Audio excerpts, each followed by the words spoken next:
we are inviting all of you to join us in our virtual Dawn Watch meeting at 4 a.m.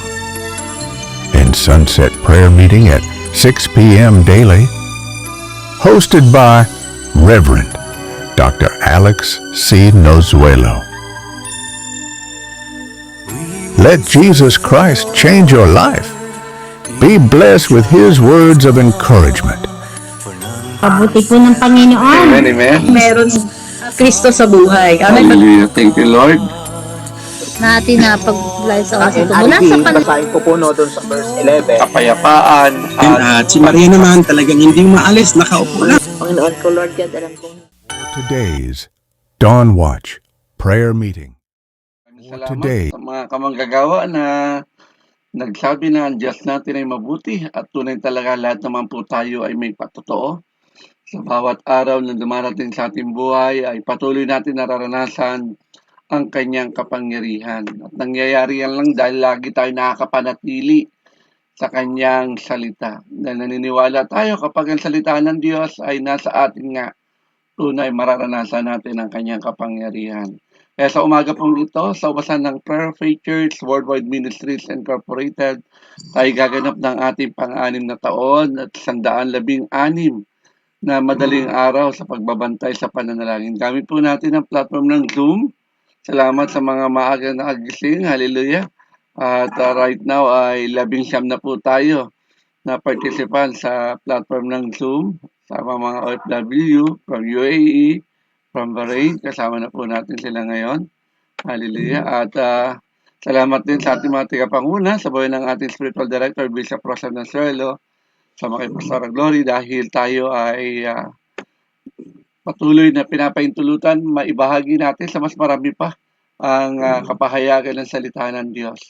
Naka-FB live streaming na po tayo ngayon sa kanilang kapaintulutan at salamat dahil naniniwala tayo na mas maraming naabot ang paghahayag ng salita ng Diyos hindi lang sa atin ubasan kundi maging sa ibang church din na makakadaan sa ating wall na friend natin.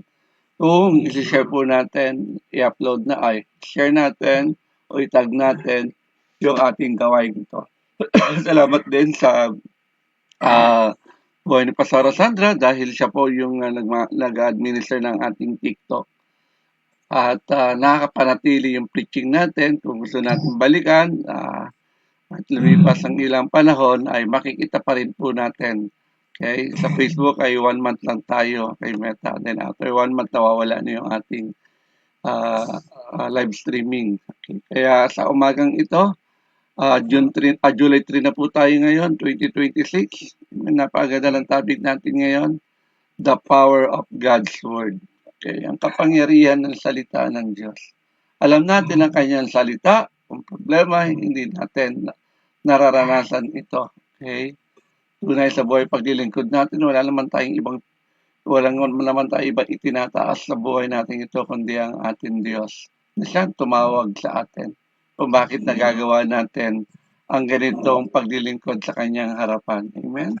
Malinaw na ginagawa natin ito, hindi para sa kapurihan ng ating mga tigapanguna o sino pa mang pastor, kundi ginagawa natin ito for God's glory. Amen?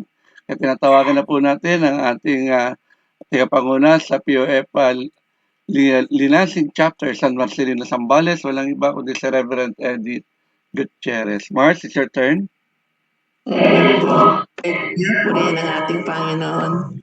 Bago pong lahat, magandang umaga po sa ating Good lahat. morning po. Unang-una sa ating spiritual director na si Bishop Ross, Pastora Glory, Pastor Alex, good morning po. Morning po. Pastor J at si PMH Melissa. At sa ating pong lahat na nandito na sa platform, lalo na po yung aking mga kasenyor at sa lahat po sa atin. Magandang umaga po sa ating lahat. At salamat po ang ating Panginoon. Ang kaloob po niyang ihahayag natin ngayon, makikita po natin sa John chapter 11, verse 38 to 44. Sabi po dito, muling napahimutok si Jesus Pagdating sa libingan, ito'y yungib ng natatakpan ng isang bato. Alisin ninyo ang bato, sabi ni Jesus. Sumagot si Maria, Panginoon, nangangamoy na po siya na ngayon, 4 na araw na siyang patay. Sinabi ni Jesus, hindi ba sinabi ko sa iyo na kung mananalig ka sa akin, ay makikita mo kung gaano kadakila ang Diyos. Amen. Verse 41. At inalis nila ang bato. Tumingala si Jesus at ang wika, Ama, nagpapasalamat ako sa iyo sapagkat dinidinig mo ako. Amen. Verse 42. Alam kong lagi mo akong dinirinig, ngunit sinabi ko ito dahil sa mga taong nasa paligid ko upang maniwala silang ikaw ang nagsugo sa akin. 43. Pagkasabi nito, sumigaw siya, Lazaro, lumabas ka. Lumabas na nga si Lazaro, napupulutan ng kayong panlibing ng kanyang mga kamay at paa at nababalot ng panyo ang kanyang muka. Sinabi ni Jesus sa kanila, kalagan ninyo siya at nang makalaya. Purihin ang Amen. ating Praise God. Panginoon. Tayo po'y manalangin. Aking Ama sa langit, maraming salamat po o Diyos sa oras na to, Panginoon. Salamat po, Panginoong Jesus, sa pribileyo po na magamit mo po ako sa araw na to. Ama, samahan mo po ako, pangunahin mo po ako sa paghayag ng iyong banal mong salita. Kung saganang akin, O Lord, hindi ko po kakayanin kung wala po kayo sa buhay na ito. Kaya Panginoon, maraming salamat po sa pribileyo na pinagkakaloob mo sa akin sa araw na to. Naway aking Ama, ano man po ang gawa ng kaway, kinakansel ako sa pangalan ni Jesus. Holy Spirit, naway lahat po ng may hayag, tumimo po sa puso namin at kaisipan namin upang ikaw ay aming maparangalan, may taas sa aming mga buhay. At ito, Ama, ay magiging kagamit-gamit po sa paglakad namin sa mundong ginawa mo. Kaya, Panginoon, maraming salamat po sa oras na to. Sa iyo po ang papuri, pasasalamat, pagsamba sa pangalan mo, Jesus. Amen. Hallelujah. Purihin ang ating Panginoon. Ang topic po natin sa oras na to ay sa pinagkaloob ng ating Panginoon na banal niyang salita, the power of God's words. Tema po natin, what shall we do to experience the power of God's words? Sabi din nga po sa banal na salita ng ating Panginoon sa Matthew 28 verse 6, anong sabi dito? Wala na siya rito sapagkat siya ay muling nabuhay tulad ng kanyang sinabi. Ang salita ng ating Panginoon Diyos ay makapangyarihan na dapat nating pang-awakan at panampalatayanan ito. Sabi pa rin sa banal na salita ng ating Panginoon Diyos sa Matthew 24:35, mawawala ang langit at lupa, ngunit ang mga salita ko ay hindi magkakabula, sabi ng ating Panginoon. At higit nating nalalaman po na nilikha ng Panginoon Diyos ang daigdig at lahat ng laman ng buong mundo ay sa salita lamang ng ating Panginoon, ito ay nabubulat. Kaya mula po sa Genesis chapter 1 verse 1 to 31 at Genesis chapter 2 verse 1 to 4, hindi ko na po babasain, pero po mahaba po yun. Pero po nilikha ng lahat sa kapangyarihan ng Panginoon Diyos ang mga na buo ang mundong ginagalawan natin. Sa ating mga nabigyan po ng benepisyo, ang Panginoon Diyos na nung makilala natin siya, meron ba tayong pinangaawakan na banal na salita ng ating Panginoon? Bawat isa po sa atin, tinawag po ng ating Panginoon Diyos sa kanya-kanyang kapanahunan. At kanya-kanya tayong mga pagsubok sa ating mga buhay.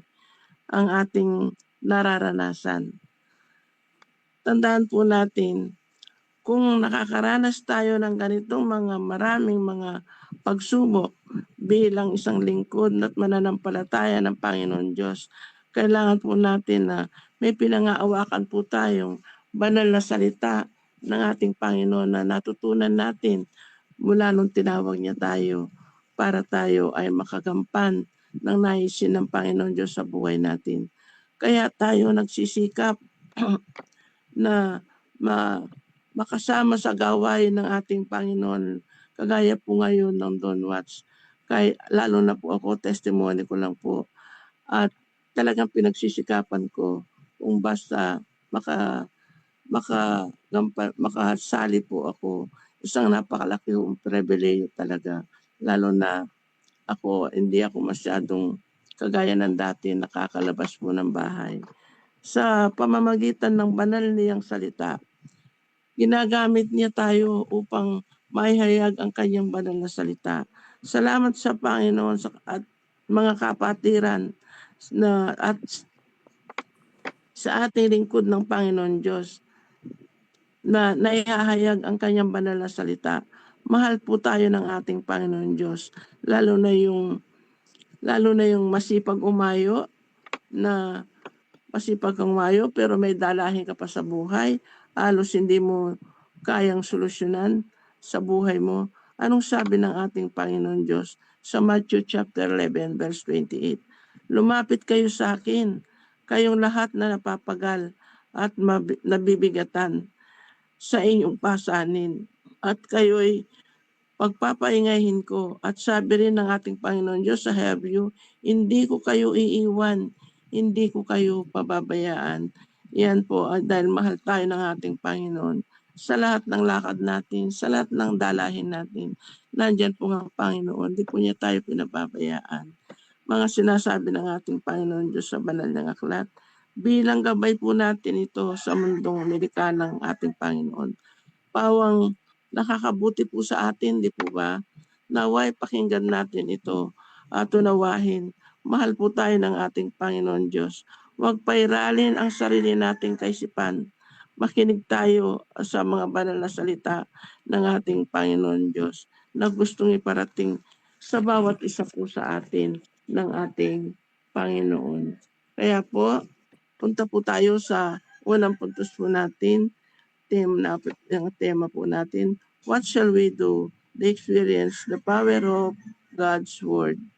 Ito po ay makikita natin sa verse 40, hold the Word of God. Sabi po dito, verse 40, sinabi ni Jesus, hindi ba sinabi ko sa iyo na kung mananalig ka sa akin, ay makikita mo ang gaano kadakila ang Diyos? Sabi po ng Panginoong Jesus. Pangawakan po natin ang banal na salita ng ating Panginoon Diyos. Dahil ang Panginoon sa panahon ngayon, hindi ito bababa sa lupa upang tinutulungan natin, upang tulungan tayo. Dahil ang banal niyang salita, sa banal niyang aklat, yan ang iniwan niyang manual natin at gabay natin sa daigdig na to, ang ating Panginoon. Hindi po siya bababa.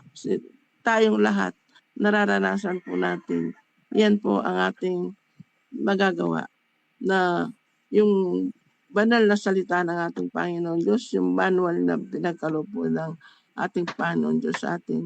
Siya po ang ating ginagamit at siya po ang ating sinusunod. Ano ang banal na salita ng ating Panginoon Diyos na dapat nating pangawakan?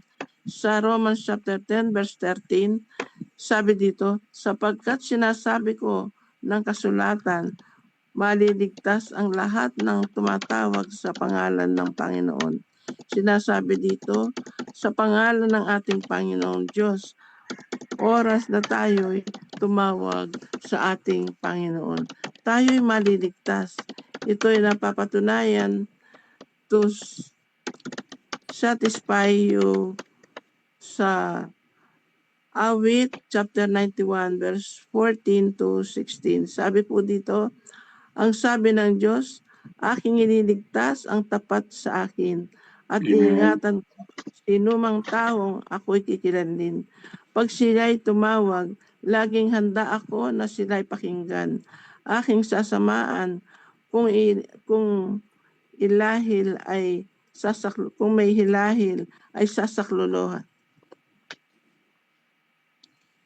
Aking iniligtas ang bawat isa at ay pararangalan. Verse 16, sila'y bibigyan ko at gagantimpalaan ng mahabang buhay at natitiyak na ang tatabuhin nila'y kaligtasan. Yan po ang ating Panginoon. Talagang hindi po niya tayo pinababayaan. Kahit ano po ang dalahin natin, kahit ano ang nilalakad natin sa pagkatawag niya sa atin sa mundong ito, siya ang gabay natin. Siya po lahat ang tumutulong sa atin at tayo ay para maka-survive tayo sa mga lahat ng dalahin natin. Panghawakan po natin ang mga banal niyang salita ng Panginoon Diyos sa banal niyang aklat na pinagkaloob sa atin. At tayo ay susunod sa Kanya, mga tuntunin, tinitiyak po Amen. ng bawat atin. Secured tayo sa buhay na to pag po tayo sumunod sa ating Panginoon. Mahal po tayo ng ating Diyos. Praise At God. sabi rin niya sa Hebreo chapter 4 verse 12, sapagkat ang salita ng Diyos ay buhay at mabisa. Higit sa matalas kaysa alinmang tabak na magkabilay talim. Ito'y tumatagas maging sa pinag-iwalayan ng kaluluwa at espiritu ng mga kasukasuhan at ng utak sa buto at makataho ng mga iniisip at binabalak ng tao. Ang buong kapangyarihan ng ating Panginoon talagang walang anggan. Kaya po tayo, pag nakakaranas tayo ng mga kung ano-anong sitwasyon na alos hindi na natin kayang bitbitin o hindi natin kayang isipin, nandyan po nga Panginoon. Siya po ay may pangako sa atin. Amen. Hindi po pababayaan ng ating Diyos. Mahal po tayo ng ating Panginoon. Kaya tandaan po natin, kahit gaano tayo kabisi sa araw-araw nating gawain, magbigay tayo ng oras sa panahon sa banal niyang salita ng ating Panginoon. Sabi nga ng Bible, unahin mo ang salita ng Panginoon Diyos at idadagdag niya sa iyo ang lahat. Sa banal na salita ng ating Panginoon, sa Bible na Old Testament, tig 39 magkabilang series, bali 78 series lahat sa Old Testament po ito. Sa New Testament, 27 na kabila series, series 29 na kabila series, bali lahat sa New Testament is 56 series po lahat. Ang testimony po, ang mga nakalagay po dito na series ng ating banal na salita ng ating Panginoon. Excuse me po.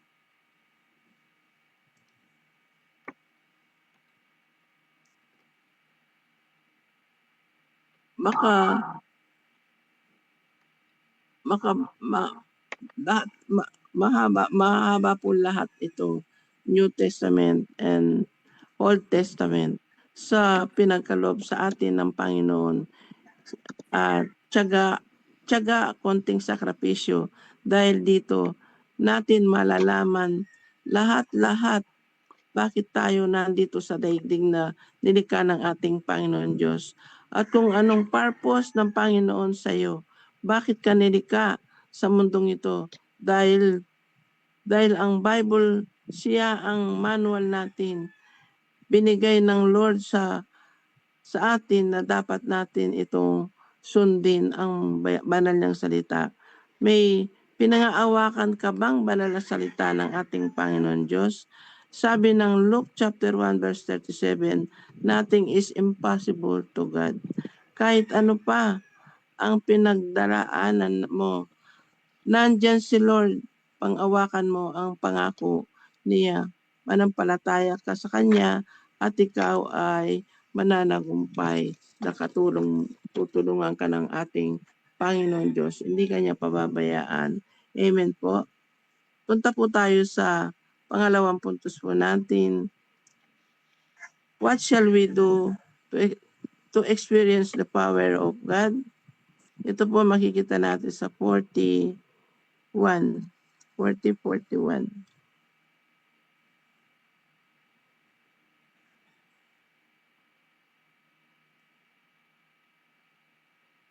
Sinabi ni Jesus, hindi ba sinabi ko sa inyo na kung mananalig ka sa akin at makikita mo kung gaano kadakila ang Diyos.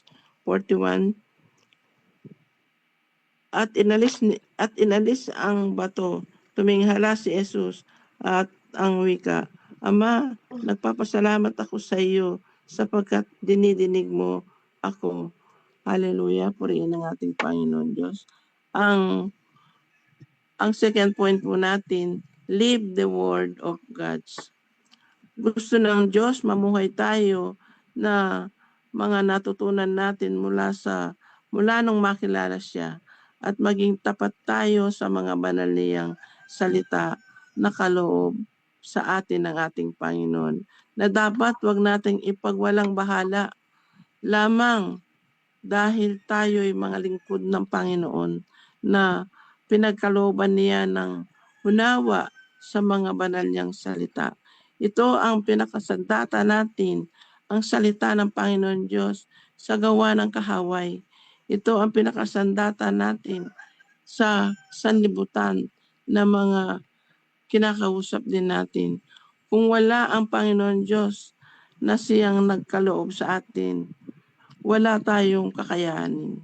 Wala po tayong kakayanin kung wala ang Panginoon Diyos na nagkaloob sa atin ng banal niyang salita at ng mga ginagawa nating kabutihan na nais silang Panginoon Diyos sa buhay ng bawat isa sa atin. Lalo na po ngayon, panahon ngayon, hindi natin nakikita ang kalaban natin.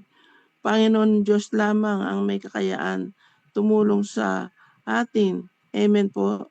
Kaya sabi ng 2 Corinthians chapter 10 verse 4 to 5. Verse 4, ang sandata ko may kapangyarihan ng Diyos at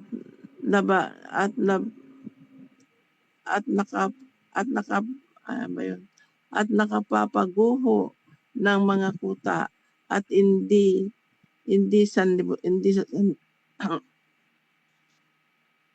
sandatang makasanlibutan. Sinisira ko ang mga maling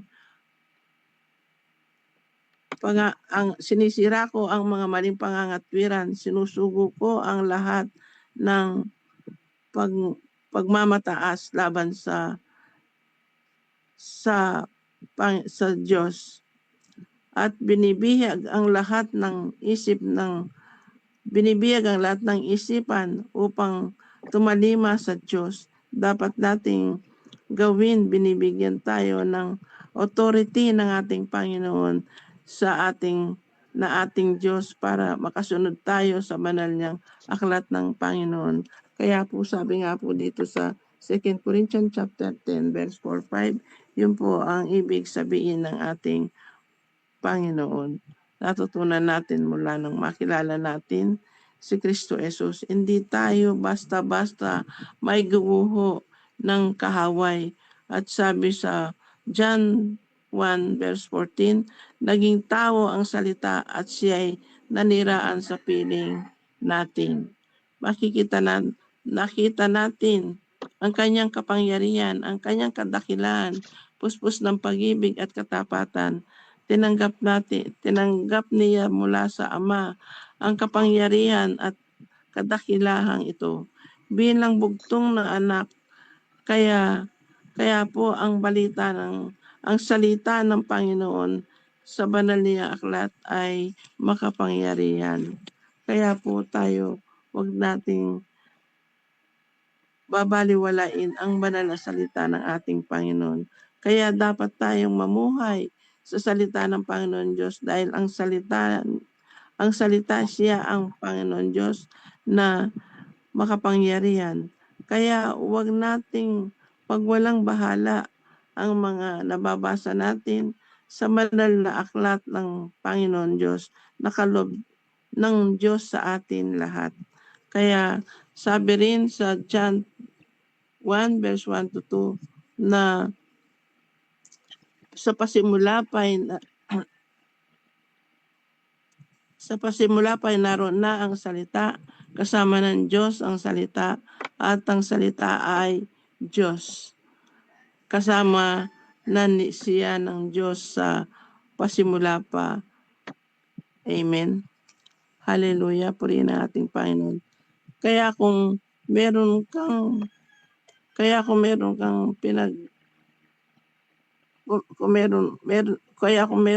po tayong pinagkakaabalaan na ang banal na salita ng Panginoon Diyos ay huwag mong bibitiwan. Yan dahil sa ang magiging sandata mo sa paglakad mo sa mundong ito ay ang banal na salita ng Diyos at Amen. patnubay ng ating Panginoon. Dahil ang Panginoon Diyos, ang sinabi niya, hindi yan nagbabago kailanman.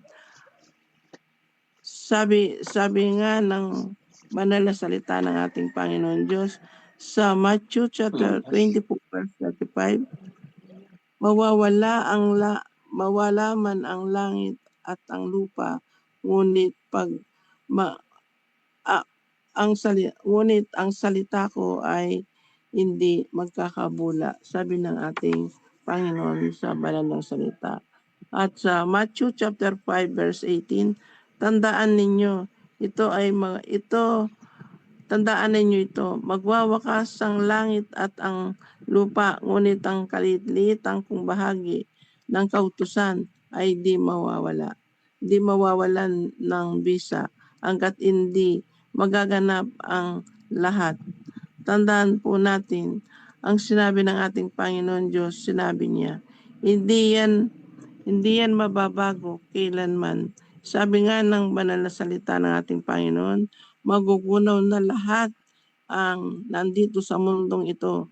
Ni isang kaliit-liitang salita ng Panginoon Diyos ay walang mawawala at magaganap ang lahat niyang nasa. Amen po. Punta po tayo sa pangatlong puntos po natin.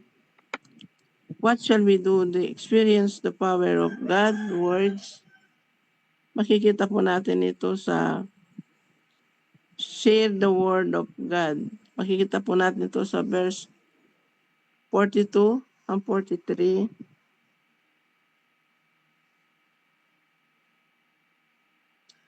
Alam kong lagi mo itong dinirinig, ngunit sinabi ko ito dahil sa mga taong nasa paligid ko, upang maniwala silang ikaw ang nagsugo sa akin.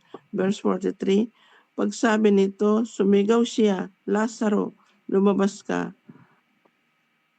Lumabas si Lazaro at napupulutan ng kayong lino, panlibing sa kanya ng mga kamay niya at mga paa niya, at nababalot ng panyo ang kanyang muka. Sinabi ni Jesus sa kanila, kalagan ninyo siya at ng makalaya. Purihin ang ating Panginoon. Tapat ang ating Diyos, lahat ng binitawang salita sa atin. Kailangan lang natin ang pananalig, magtiwala at manampalataya sa ating Panginoon. Sabi niya sa banal niyang salita, ang ating Panginoon Diyos sa Hebrew chapter 11 verse 1, tayo'y may pananalig. Tayo'y may papananalig kung magtitiwala tayong mangyayari ang inaasahan natin at maniniwala sa mga bagay na di natin nakikita. Ang ating Panginoon, nung siya'y umayo sa mga tao, nangailangan ng kanyang tulong dahil sa pananalig nila sa pagtitiwala sa Diyos. Nakamtan nila ang kagalingan ng kanilang material na katawan. Kaya yung taong paralitiko na nakalakad, siya dahil sa pananalig sa ating Panginoon Diyos. Yung pipi nakapagsalita, yung bulag nakakita dahil sa pananalig sa ating Panginoon Diyos.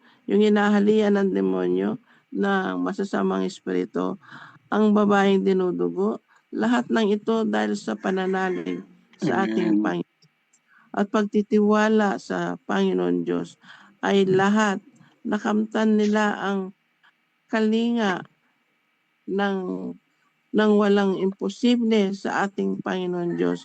Lahat ay posible. Isang salita lang ng ating Panginoon Diyos, gumagaling ang lahat. Sa panahon ngayon, hindi man natin nakita yung nakaraan na naranasan ng mga taong nauna sa atin na nakalagay sa banal na salita ng ating Panginoon Diyos. Jesus Christ, the same yesterday, today, and forever. Hanggang ngayon, kung ano po ang ginagawa rin ng Panginoon Diyos noong unang panahon, hanggang ngayon, ganun din po ang ginagawa ng ating Panginoon Diyos sa buhay natin. Manalig lang po tayo, manampalataya tayo, sumunod tayo, at naisin ng Panginoon Diyos, yan po, para po tayo ay nasa Kanya, na hindi niya tayo pababayaan, hindi niya tayo iwan. Ang Panginoon ay hindi po nagbabago sa noon, ngayon, at magpakailanman. May problema ka ba ngayon, kapatid? Manalig ka sa ating Panginoon Diyos. Siya ang magkakalob sa iyo ng kalutasan na may kasakitan ka ba? Nararamdaman? Manampalataya ka sa Diyos, sa ating Panginoon Diyos na dakilang manggagamot. Napapagod ka ba sa paglalakbay mo sa daigdig na nilikha ng ating Panginoon Diyos? Anong sabi niya? Kung ikaw ay napapagod, lumapit ka sa Kanya at ikaw ay Kanyang pagpapahingahin. Amen. Pero ngayon, tinatanong ka ng Lord sa banal niyang salita, masaya ka ba? The Word of God is telling you, we ask, we hope kung masaya ka. Kasi nag-iintay ang Lord na ikaw meron kang gagawin. Sabi ng Jeremiah chapter 1 verse 12, dahil tayo ay may gagawin. Sabi ng Jeremiah chapter 1 verse 12, tama, sabi ni Yahweh, at ako'y magbabantay, pagkat ibig kong matiyak na magaganap ngayon ang aking salita. Napapangalagaan ba natin ang banal na salita ng ating Panginoon Diyos? Ito po'y tinatanong sa atin ng ating Panginoon. Napapamuhay ba natin ang kanyang banal na salita? Sa mga banal na salita ng ating Panginoon Diyos, nakalob sa atin bilang lingkod niya, nananampalataya, meron po ba tayong pinangaawakan na banal na salita ng ating Panginoon? Kasi sabi ng Panginoon Diyos sa John 6 verse 63, ang Espiritu ang nagbibigay buhay, hindi ito magagawa ng laman. Ang mga salitang sinasabi ko sa inyo ay Espiritu at buhay. Kaya i-share po natin ang mga banal na salita ng ating Panginoon. Kaya lahat po ng natutunan at nababasa natin sa banal na salita ng ating Panginoon Diyos, huwag nating ipagwalang bahala dahil darating ang panahon, ito ang magiging gabay sa mga buhay natin ng bawat isa sa atin. Dahil ang ating Diyos ay tapat siya sa atin at mahal niya tayo, naisin ng ating Panginoon Diyos pagdating ng takdang panahon na yun, kung saan siya naroon, naway makasama natin siya. Pangalagahan natin lahat ang natutunan natin sa banal na salita ng aklat ng pinagkalob sa atin ng ating Panginoon na pinaka-manual po natin. at natututunan natin kung ang kautusan ng Panginoon Diyos na dapat nating sundin. Share the Word of God. Kaya po, bilang konklusyon po ng banal na salita ng ating Panginoon Diyos ngayon, hindi pa po yun excuse me.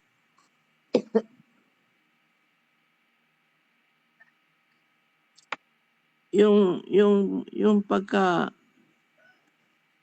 hallelujah. Yung pagkamatay ng ating Panginoong Yesus, hindi pa yun nagaganap, pero sinasabi na ng Panginoong Yesus na kapag namatay siya sa ikatlong araw, siya ay mabubuhay na muli. At kaya sabi ng anghel, wala na siya rito sapagkat siya ay muling nabuhay tulad ng kanyang sinabi. Halika kayo, tingnan ninyo ang pinaglagyan sa kanya, sabi ng anghel. Dahil ang ating Panginoon, ang sinabi niya ay sinabi niya. Hindi yun mababa, hindi yun malilikta. Kaya tandaan po natin, ang sinabi ng Diyos ay sinabi niya at ito'y magaganap. Kahit katumbas pa ng kanyang buhay. Amen. Si Lazaro na kaibigan ng Panginoong Yesus dahil sa pananalig ng kanyang mga kapatid ni Lazaro at sa pananampalataya nila nabubuhay ng Panginoon Diyos si Lazaro. Naganap ito. At sinabi ng Panginoong Yesus kay Lazaro, Lazaro, lumabas ka dyan. Lumabas si Lazaro. Dahil si Lazaro, 4 na araw na siyang nakalibing sa power ng salita ng ating Panginoong Diyos. At lumabas si Lazaro, nabuhay mula sa pinaglibingan sa kanya. Amen. Kaya ang buhay natin, mga salita ng banal na salita ng ating Panginoon Diyos sa Biblia ng Panginoon Diyos, nakaloob sa atin, manalig lang po tayo at manampalataya sa ating Panginoon Diyos. Makapangyarihan po ang ating Panginoon Diyos. Lahat po gaya niyang ibigay sa atin ang mga bagay na hinihiling natin. Basta sumunod lang po tayo sa naisin at kautusan ng Panginoon Diyos sa ating mga buhay. Dahil ang sinabi niya ay sinabi niya ng Panginoon Diyos. Amen po. Anong dapat nating sundin? Una po, ang first point po natin, hold the power of God. Second point po natin, live the word of God. Third point natin, share the word of God. Ang ating Panginoon Diyos ay tapat, siyang Diyos sa atin. Mabuti po siyang Diyos sa atin. Amen po. Tayo po yumuko at manalangin. Hallelujah, puriin ka aking Ama. Maraming salamat po, Diyos, sa pagkahayag ng banal mo salita, Panginoon. Salamat po, Panginoon, sa pagsama mo sa akin. Ikaw, O Diyos, ang aming Diyos na naitaas sa oras na to. Kaya puriin ka, Panginoon. Maraming salamat po sa kapahayagan mo na narinig namin sa oras na to. Kaya, Lord, salamat po ng marami. Pinabalik po namin ang mataas na papuri, pasasalamat, pagsamba sa pangalan mo, Jesus namin, Panginoon, at sariling tagapagligtas. Amen po. Hallelujah. Purihin po Amen. natin. Praise God. Salamat natin ng Diyos sa buhay ni Pastora Edith. Hallelujah. At tunay, nakita natin na talagang may kapangyarihan ang salita ng Diyos. Okay? Kaya tandaan natin ito, mga kapatid sa Panginoon, sa mga salitang ating narinig. Hindi tanong kung may magagawa ba ang salita ng Diyos sa buhay natin, kundi ang tanong kung mapanghahawakan natin ang salitang ito. Dahil naganap na sa buhay ni Lazaro, na si patay na at muling nabuhay pa. Tama po ba, mga kapatid sa Panginoon? Kaya huwag natin lilimutin. Ginagawa natin ito because nais natin lagi makapakinig ng salita ng Diyos. Lagi tayong nagdodonwas, meron tayong sunset prayer, kahit puyat, kahit pagod. Ang dahilan dahil pinapahalagahan natin ang mabuting balita, ang salita ng Diyos. Kaya dalangin ko tumimo sa puso natin ang lahat ng ating narinig at ito'y ating maipamuhay. Kung talagang alam mo ang salita ng Diyos, ipamuhay mo na. Amen? Ibahagi natin ito sa iba ng may tamang pananaw, may tamang kapaliwanagan, may tamang pagkaunawa. Mahirap kasi magsabi na, sasabihin mo, mahal mo ang Diyos, you're obeying God, pero tandaan natin ito. May mga tinalagang tigapanguna ang ating Diyos. Bagamat sa Diyos tayo naglilingkod, pero tandaan natin, may mga taong may tinalaga ang Diyos sa buhay natin para pangunahan ang ginagawa natin paglilingkod na ito. Amen? At salamat sa buhay ng mga Dawn Watchers, sa 25 na participants na ka-join ngayon. Naunawaan natin na walang imposible kapag may salita tayo ng Diyos. Amen? Kahit patay, nabubuhay. Binabalik ko na po sa ating at MC. Maraming salamat, Reverend Edith Gutierrez, Mars, sa kapahayagan ng salita ng Diyos. Muli, palapakan natin. Maraming salamat. Thank you for watching. Celebrate with us at Shabbat Shalom every first Friday of the month at 5:30 in the afternoon, and monthly pastors gathering every third Friday of the month at 5:30 in the afternoon. Join us at Zoom. Watch our videos via YouTube, Facebook, and Spotify. Thank you, and God bless.